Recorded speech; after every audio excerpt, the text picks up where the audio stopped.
The UK Charity Commission has criticised Prince Harry for publicly airing his dispute with the chair of his charity, Sentebale, but cleared the Duke of Sussex of racism allegations. Reilly Sullivan is a lifestyle reporter here at skynews.com.au and he's always across the latest celebrity headlines. Reilly, great to see you. Great to be back. Okay, talk to us about this. Prince Harry, he's been cleared of serious racism allegations. What were those allegations against him and what did the Charity Commission have to say?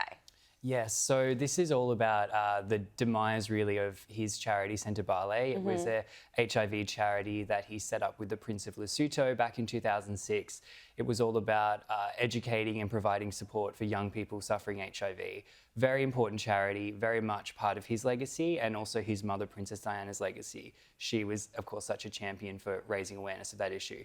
So this has been really a demise. It has been sad for Harry personally, and it really played out in the media. The chair of the charity, Dr. Sophie Chandauka, very sort of acclaimed lawyer from Zimbabwe, high profile. She was the chair of the charity. She came out a few months ago and made these shocking claims about alleged misogyny, racism in terms of the management of Sentebale and including Prince Harry. So those allegations were taken very seriously. The UK Charity Commission became involved and they have released their findings. The findings said that they didn't find any evidence of racism or misogyny towards the chair by Harry or anyone involved in the charity, but they did caution the Duke of Sussex. They said the fact that it was aired publicly was inappropriate, very inappropriate. I've actually just received word from Sentebale.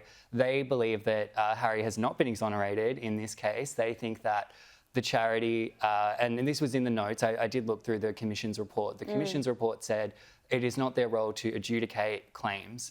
So Sentebale believes that Dr. Sophie is telling the truth. She stands by her claims against Harry.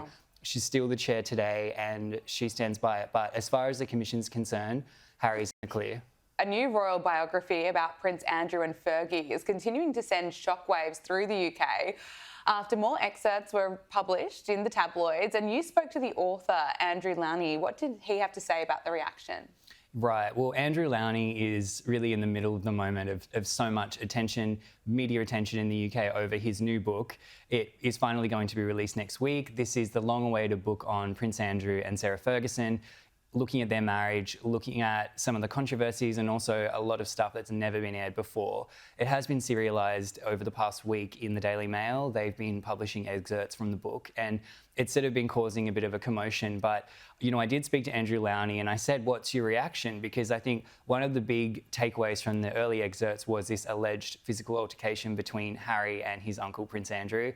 Harry came out and denied that. The Sussex camp were quick on that. They were not happy with that story being out there and they denied it. But when I spoke to Andrew Lowney, he said, again, you know, he was surprised that that was sort of what they focused on. He's always believed that, and I do believe this as well. I don't know if this has been publicly revealed yet, but there's stuff in that book that I haven't seen in the tabloids yet that's really shocking. And he believes that, well, you know, watch out, this is just the beginning. So these early excerpts are very kind of interesting and quite salacious, but it's the stuff that's going to be in the full book, especially around the finances. Big news. Okay, watch this space. Yeah. Now, among the revelations in the book were allegations that Buckingham Palace buried an investigation into claims Meghan Markle bullied palace staff. Why did the report, why didn't it never see the light of day? Yeah, well, this has sort of been an ongoing mystery now for a few years. Of course, before Harry and Meghan sat down with Oprah Winfrey, there was these reports that came out in the press about historical allegations of bullying by Meghan Markle towards staffers when she was living at Kensington Palace. She only really lived in Kensington Palace for a relatively short period between 2017 and then in 2020 they left. So realistically, that's a 3-year period. In that time, several staffers allegedly left the employment of the palace because of Meghan's behaviour. That was never substantiated. And then I guess before the Oprah Winfrey interview, it all came up again. And at that time, Buckingham Palace was feeling the pressure. This was in 2021. They launched this investigation. We were all waiting. We were like, okay, what's this investigation going to see? You know, what's it going to say?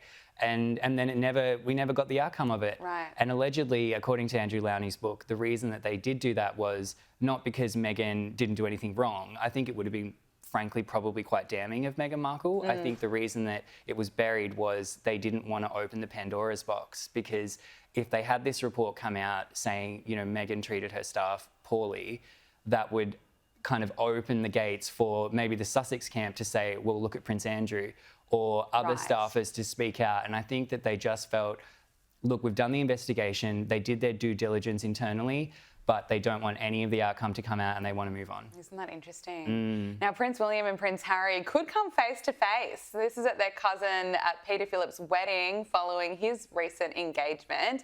Do we know when the wedding's going to be taking place? Yeah, well, this was sort of exciting news for the royal family last week, of course.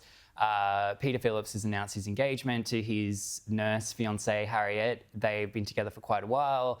Just a great low-key couple. And in terms of a wedding date, allegedly it's a spring wedding. So potentially we could see William and Harry coming face-to-face sooner rather than later. Wow. The last time they were actually face-to-face was for their uncle Robert Fellowes' funeral. So that was also in a kind of church setting. So they'll be back in a church together, possibly within months. So it'll be interesting to see, especially when we talk about things like the Invictus Games in 2027, obviously that's still quite a while away, but I think we could be seeing them together within months. Okay, and Prince William and Princess Catherine are reportedly planning to leave their home, Adelaide Cottage, for Fort Belvedere, but why are some royal family members convinced that this house is cursed? Right, well, we were talking about Fort Belvedere as a possible new family home for the Wales family, and it sounds great, on paper. It's a huge property. It's very secure. We know security is very important. It has space for tennis courts and it has sort of all the facilities that you could ever want.